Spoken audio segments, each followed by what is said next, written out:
오늘 말씀의 제목은 주의 교양과 훈계로 양육하라. 주의 교양과 훈계로 양육하라는 제목으로 말씀을 전하길 원합니다.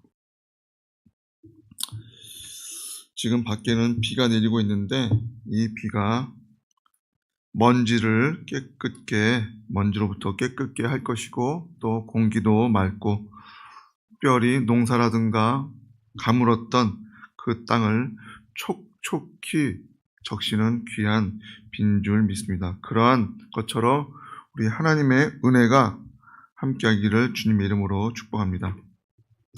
우리들이 잘 알고 있듯이 5월은 여러 날이 많이 있는 것을 보게 됩니다. 달력을 보니까요, 5월 달에는 특별히 이런 날 저런 날 해갖고 기념하는 날들이 굉장히 많더라고요. 보면은 5월 1일만 하더라도 근로자의 날이라고 해갖고 아마도 직장을 다니시는 분들은 하루 쉬셨을 것입니다. 뿐만 아니죠. 5월 5일 어린이날, 5월 8일 어버이날, 그리고 오늘 5월 15일은 스승의 날이 있는 날이기도 하죠. 그리고 그거 아십니까? 5월 21일은요, 부부의 날이라고 합니다. 부부의 날. 그래서 이렇게 5월달은 이런저런 모양의 기념하는 날들이 있는데 그 날들을 보면 특별히 가정을 그리고 가족을 돌아보는 그러한 날들이 많이 있는 것을 볼 수 있습니다. 그래서 어떤 사람들은 18세기를 민중을 발견하는 시대라고 말하고, 그리고 19세기는 여자들을 발견한 시대라고 말하기도 합니다. 그리고 20세기는 어린이를 발견한 시대다라고 이야기하는 것을 보았습니다. 무슨 말일까요? 그만큼 그 당시 사람들에 대해서, 여자들에 대해서, 그리고 아이에 대해서 그것에 대해서 전혀 인권이라든가 그런 것을 전혀 생각하지 못하고 지냈던 시기였다는 것이죠. 그런데 18세기, 19세기, 20세기 들면서 점차 사람들에 대해서, 여성에 대해서, 그리고 아이에 대해서 관심을 갖고 그것을 귀히 여기는 그러한 시대가 되었다는 것이죠. 보면은 로마 제국을 보더라도 부모는요, 자기가 낳은 자식을 죽일 수 있는, 그리고 심지어는 마음대로 버릴 수 있는, 마지막으로는 노예로 팔아버릴 수 있는 권리가 있었다고 합니다. 우리들이 생각할 때 로마 시대 하면은 뭔가 문명이 있고 굉장히 탁월한 뭔가 있을 것 같지만 결코 그렇지 않다는 것이죠. 그래서 BC 1세기에 어떤 사람의 편지를 보면은 그 아내에게 편지를 했는데 뭐라고 썼느냐? 만일 당신이 낳을 아이가 사내 아이라면 기르고 여자 아이라면 버리시오 라고까지 했던 기록이 남아 있다고 합니다. 뿐만 아니죠. 예수님 당시만 해도 어떻습니까? 여자와 아이들은 인구 조사에서 제외되었던 것을 볼 수 있습니다. 예수님께서 오병이어를 가지고 이적을 베푸셨을 때 떡을 배불리 먹은 사람의 수가 뭐라고 되어 있죠? 여자와 아이 외에 5,000명이라고 기록되어져 있습니다. 뭐라고요? 여자와 아이를 뺀 나머지의 수가 5,000명이었다. 뿐만 아니죠. 이스라엘 백성들이 이집트에서 출애굽을 할 때, 탈출했을 때, 그때 인구의 기록도 보면은 장정만 60만 명이다. 장정이 뭐예요?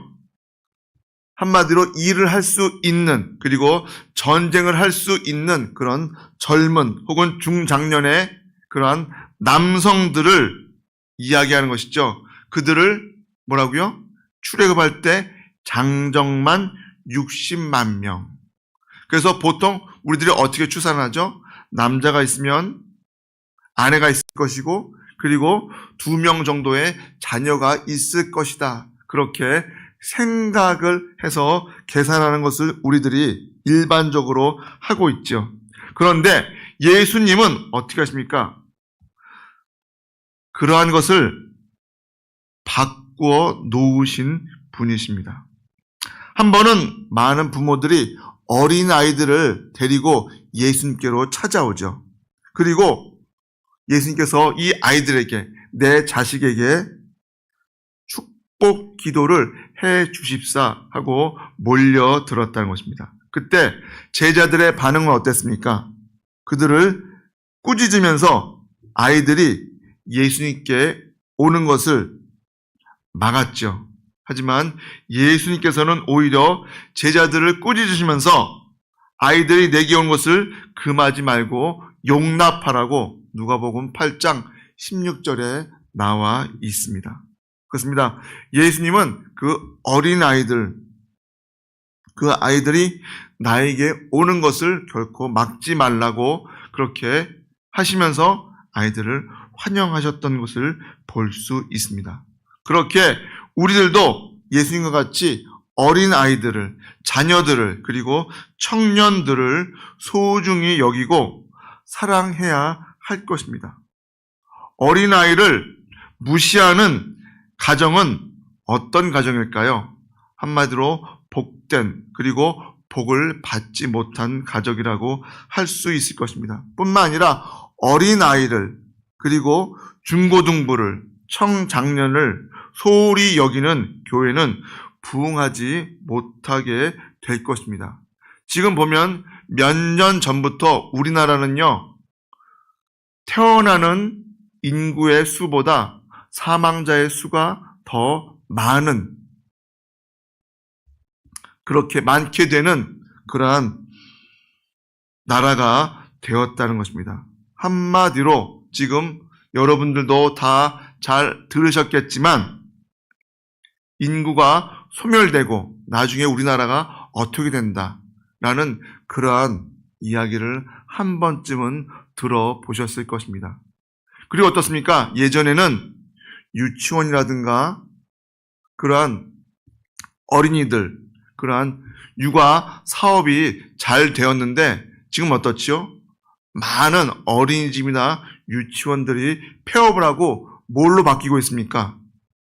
다들 요양원이라든가 요양원 그런 노인을 위한 시설로 많이 바뀌고 있는 것을 볼 수 있습니다. 이렇게 젊은 사람들이 없고 소멸되어지고 그리고 그 어린이를 업신여기는 국가와 민족은 번영하지 못하고 끝을 맞이하게 됩니다.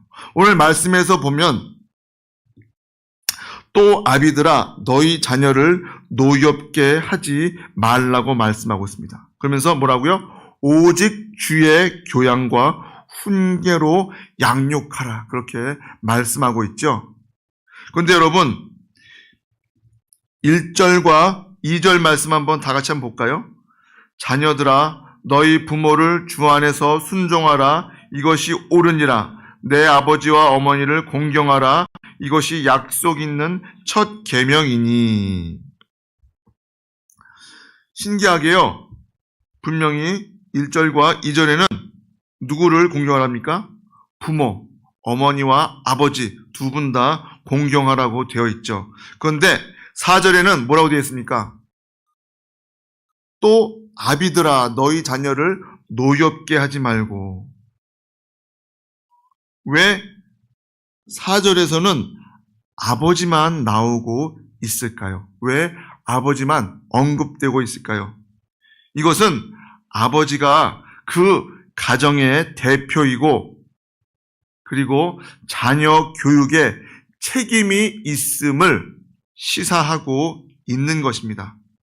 요즘 우리나라 같은 경우는 어떻습니까? 거의 여자들이 엄마가 아이들의 교육을 거의 다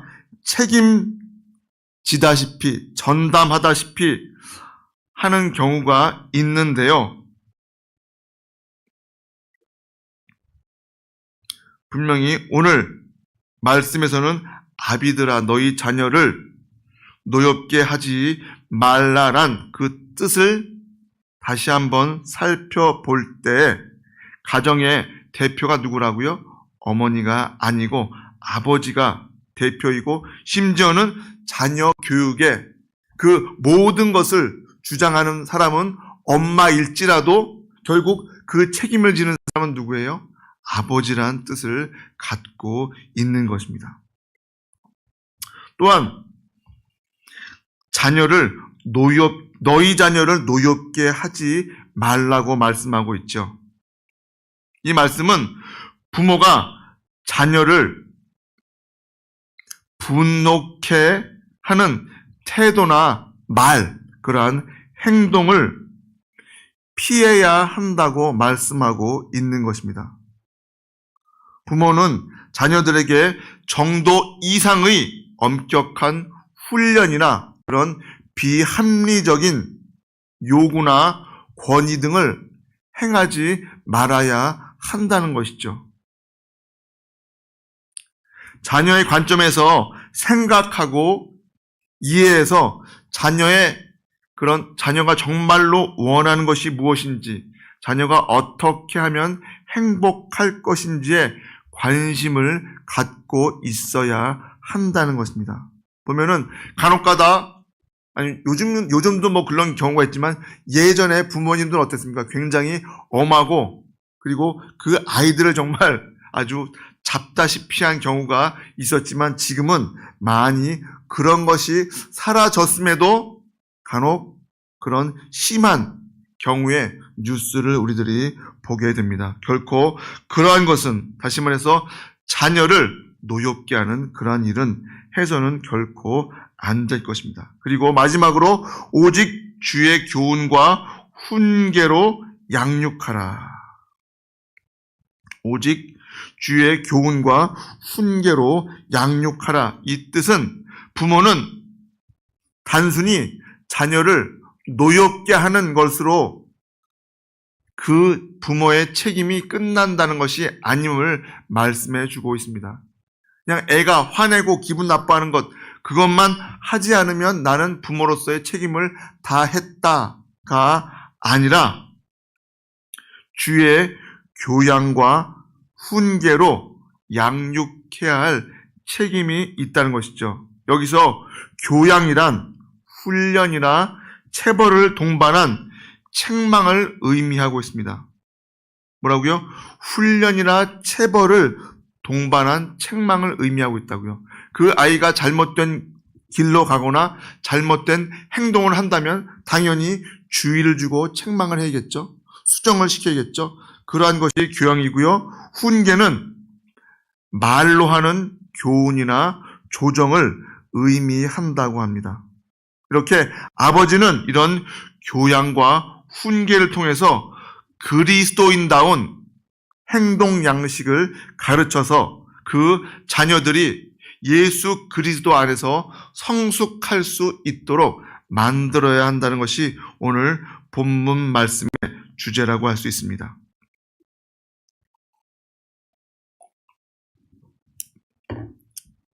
그렇다면 우리들이 그 자녀들, 그리고 심지어는 그 자녀의 자녀인 손자나 손녀들을 어떻게 교육해야 할까요? 바로 예수님께로 인도해야 한다는 것입니다. 유대인들은요, 자녀를 낳았을 때 제일 먼저 어디로 데리고 왔을까요? 태어난 지 8일 만에 성전에 데리고 가서 어떻게 해요? 성전에 데리고 가서 제물을 드리고 결례 의식을 치렀던 것을 볼 수 있습니다. 예수님도 태어난 지 8일 만에 예루살렘 성전에 올라가서 비둘기 한 쌍을 제물로 드리면서 결례 의식을 했다는 것이죠. 그리고 그들이 때에 따라, 절기에 따라 예루살렘 성전에 올라가서 하나님께 예배를 드리고 제사를 드렸던 것을 볼 수 있습니다. 그렇다면 우리 믿는 우리들도 자녀들에게 반드시 주일은 교회에 출석할 것을 가르치고 또한 그 신앙생활을 어떻게 해야 한다는 것을 가르쳐야 합니다. 다시 말해서 부모님은 어떻게 해서든지 자녀들을 책임지고 예수님께로 인도해야 한다는 것입니다. 그들 수준에 맞는 성경 공부를 할 것이고 또한 가정 예배도 드려야 할 것입니다. 또 기도하고 성경 읽는 습관을 갖게 해야 한다는 것입니다. 그런데 오늘날 믿는 가정의 자녀들이 교회에 안 나오고 있는 일들이 비일비재합니다. 물론 중국에서 온 역병으로 인해서 많은 나이 드신 분들도 이제는 건강한 몸으로, 멀쩡한 몸으로 교회에 안 나오고 있는 그런 사람들도 있지만 우리들은 그 아이들을 책임지고 예수님께 데려와야 할 것입니다. 예수님만이 영원한 생명과 진리의 길이기 때문에 그렇습니다. 자식을 위해서 눈물로 기도하고 그리고 자기 자식이 하나님 앞에서 바로 설 수 있도록 부모님은 노력해야 한다는 것입니다. 사무엘상에 보면은 엘리라고 하는 이스라엘의 대제사장이 나옵니다. 엘리, 이름도 너무 멋지죠? 하나님, 리. 그래서 뭐예요? 엘리, 나의 하나님이라는 뜻을 갖고 있습니다. 이름이 나의 하나님이에요. 그러한 대제사장이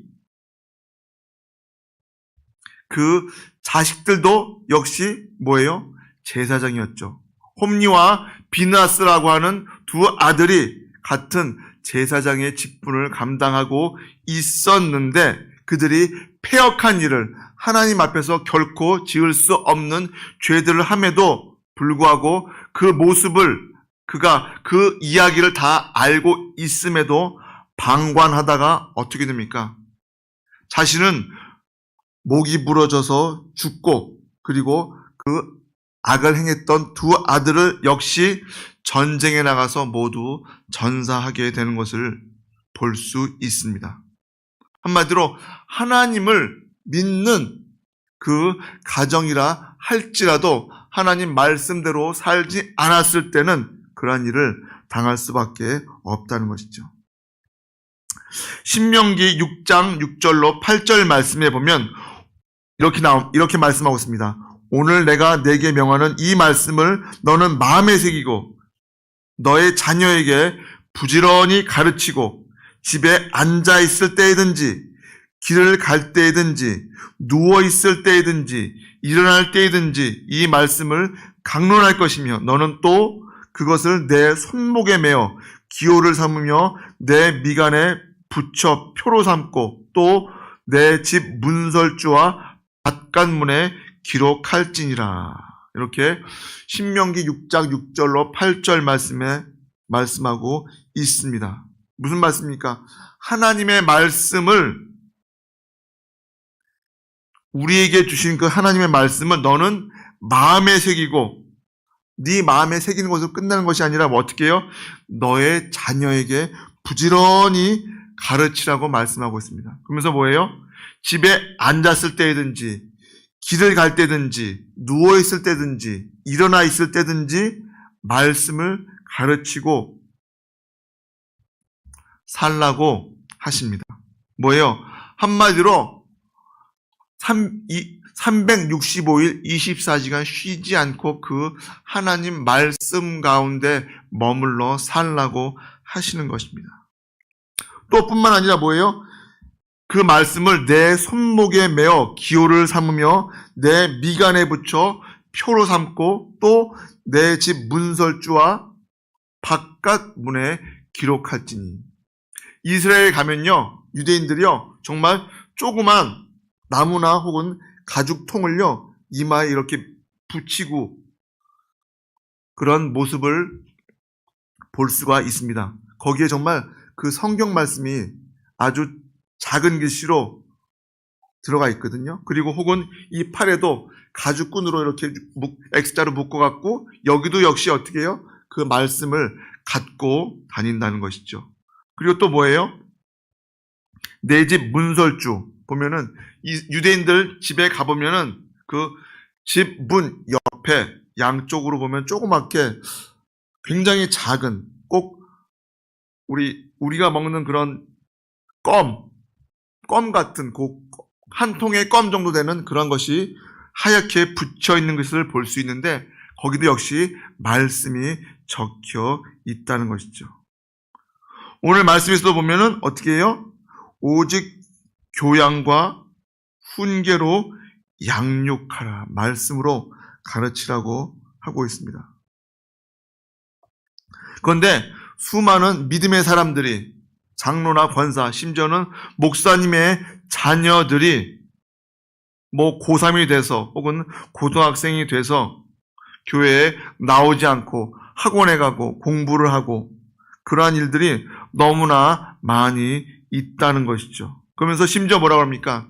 고3이니까 1년간만 교회에 쉬고 좋은 학교 가면 그때부터 열심히 신앙생활 할게요 라고 그렇게 하는데 그렇게 말을 해놓고선 어떻게 합니까? 그 말을 지키는 과정을 저는 살면서 거의 보지 못했습니다. 그리고 그렇게 말한 그 자녀들이 대학을 가고 나중에 성인이 되어서도 결국 교회로 돌아오지 못하는 경우가 거의 대부분이었다는 것을 저는 제 개인적으로도 많이 그러한 모습을 보았습니다. 보면은 이 예수를 믿는다고 하는 그 사람들마저도 내 자식이 옆집 아이보다 공부를 못하고 성적이 떨어지는 것을 가만히 지켜보고 있지 못한다는 것이죠. 그리고 학원을 보내고 어떻게 해서든지 이 아이의 성적이 좋아지기를 원합니다. 그런데 그렇게 성적의 문제에서는 극성이면서도 교회에 나오지 않고 예수를 믿지 않는 것에 대해서는 태평하게 살고 있는 사람들이 너무나 많이 있습니다. 그러다 보니 어떻습니까? 교회에도 나이 드신 분들은 그렇게 많은데 심지어 우리나라 대형 교회들도 보면은 어린 아이들은 정말 찾아볼 수 없고 나이 드신 분들 그러다 보니까 어떻습니까? 꼭 예전의 유럽 교회나 미국 교회와 같은 그러한 모습을 우리도 역시 답습하고 따라가고 있는 그러한 안타까운 모습을 보이고 있습니다. 그렇게 우리들은 우리의 자녀들을 세심한 관심과 사랑으로 보살피면서 예수님께로 인도할 수 있어야 할 것입니다. 뿐만 아니라 그 아이들이 하나님의 말씀에서 벗어나는 그러한 아이들이 되지 않도록 깨우쳐주고 바른 길로 인도해야 한다는 것입니다. 잠언 22장 6절 말씀에 보면 마땅히 행할 것을 아이에게 가르치라. 그리하면 늙어서도 그것을 떠나지 아니하리라. 엘리 제사장은 자식들이 하나님의 법을 어기고 잘못된 짓을 하고 있음에도 불구하고 그것을 가만히 방치하고 있었기에 하나님의 경노하심을 받아 같은 날 두 아들은 전사하고 그 소식을 들은 엘리 역시 꼬꾸라져서 목이 부러져 죽는 그러한 비참함을 당했던 것을 우리들은 기억해야 할 것입니다.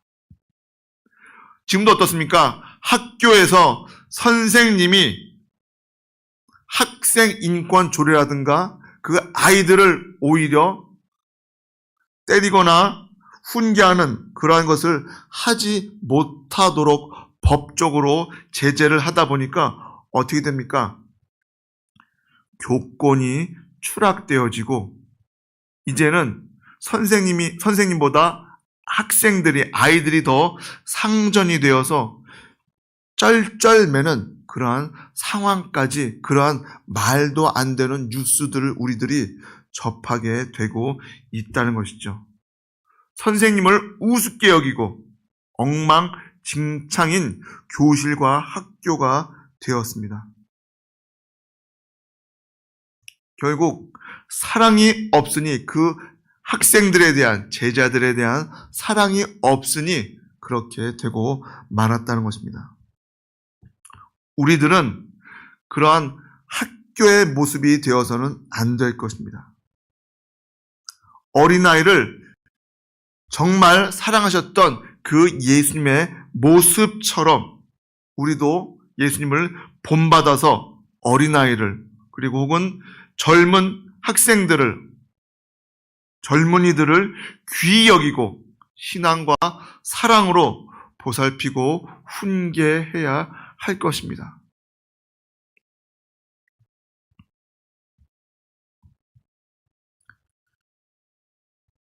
우리들이 이 젊은, 어린 그런 친구들을 소중히 여기고 교회로 인도해야 할 것입니다. 그것이 없으면 교회의 미래도 없음을 우리들은 분명히 알아야 할 것입니다. 여러분, 만약에 내가 부모님이라면 우리 아이들에게 많은 재산을 유산으로 남겨주는 게 좋을까요? 아니면 올바른 신앙 유산을 그 자녀에게 유산으로 남겨주는 게 좋을까요? 어떤 게 좋겠습니까?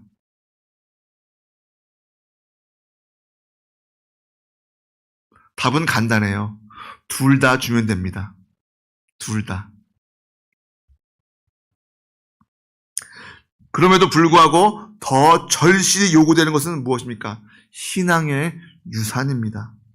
자녀에게 올바른 신앙 교육을 하는 것이 가장 값진 유산이 될 수 있습니다. 오늘 예배드린 우리 교회가 자녀들에게 믿음을, 본을 보이고 또 그 자녀들이 신앙 안에서 아름답게 성장되어지는, 그래서 그 가족 모두가 하나님 나라에 들어가는 구원을 이룰 수 있는 귀한 주의 백성 되기를 주님의 이름으로 축복합니다. 기도하시겠습니다.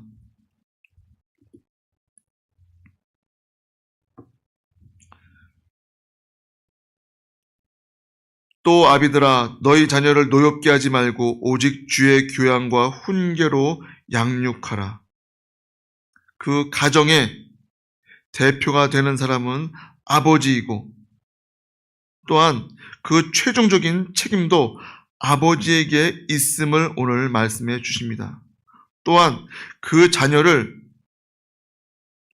노엽게 하는 그러한 행동이 아니라 그 아이를 오직 주의 교양과 훈계로만 양육하고 성장시키라고 말씀해 주시고 있습니다.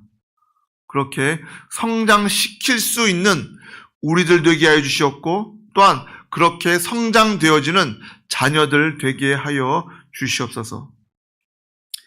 이제는 우리 주 예수 그리스도의 크신 은혜와 하나님의 무한하신 사랑하심과 성령님의 감동, 감화, 인도, 교통, 충만하심이 오늘 말씀처럼 오직 주의 교양과 훈계로 양육하기 원하는 귀한 하나님의 백성들 머리 위와 그 가정 위에, 늘 사랑교회 위에, 이 나라 이민족 위에 이제부터 영원토록 함께 있을지어다. 아멘.